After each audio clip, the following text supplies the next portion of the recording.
హల్లెలూయా. ఇప్పుడు మనం దేవుని స్తుతిద్దాం. మనసారా దేవుని స్తుతించండి.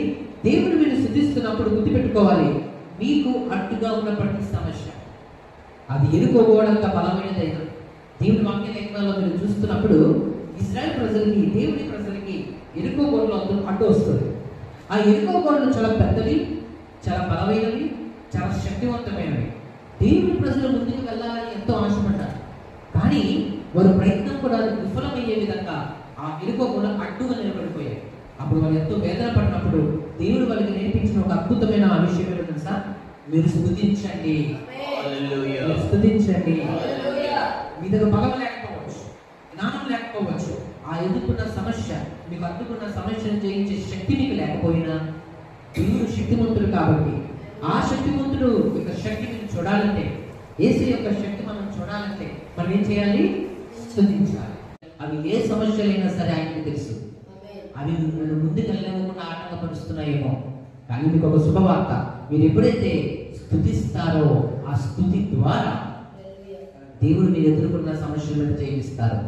కాబట్టి కనుమూసుకునండి, చేతులు పైకెత్తండి, ప్రభువును మాత్రమే జ్ఞాపకం చేసుకొని ఎంత గట్టిగా మీరు స్తుతించగలరో, స్తుతి చేత దేవుని మీరు ఎంత ప్రేమిస్తున్నారో చూపించండి. హల్లెలూయా.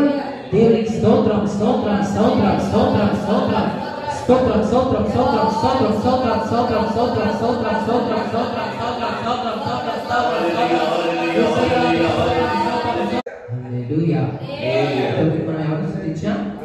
దేవుని స్తుతించాం. ప్రజలా నమ్మండి, మీ జీవితంలో అడ్డుకున్న అడ్డు తొలగిపోయింది. నమ్మండి, మీ ఇంట్లోకి గడప దాటుకుని ముందే, ప్రజలా హల్లెలూయా, మీ ఇంట్లో ద్వారములోకి మీరు ప్రవేశించక ముందే ఏ సమస్యకి మీరు అడ్డుపరిచిందో అది యేసు నామములో ఏమైంది? తొలగిపోయింది. ఎందుకో తెలుసా? మీరు ఇంతవరకు దేవుణ్ణి స్తుతించారు. మీరు స్తుతించిన యేసయ్యే మీ పక్షంగా ఉన్న, మీ పక్షంగా నిలబడి మీకు అడ్డుకున్న అడ్డును తొలగించి ఉన్నాడు. విశ్వాసంతో ఉండండి. ఆ శుభవార్త మీరు విన్న తర్వాత ఖచ్చితంగా దేవుని సన్నిధిలోకి వచ్చి మీరు ఏం చెప్పాలి? సాక్ష్యం చెప్పాలి. నా ప్రభు ఈ కార్యం నాకు చేశారు, నేను దేవుని స్తుతించాను, స్తుతించిన తర్వాత ఈ కార్యం నా దేవుడు చేశారని మీరు వచ్చి సాక్ష్యం చెప్పి అనేక మంది ముందు దేవుడిని మీరు మహిమపరచాలి. ఎందుకంటే వేసే ఒక మాట అన్నారు, నన్ను కనపరచు వాడిని నేను కనపరుస్తాను.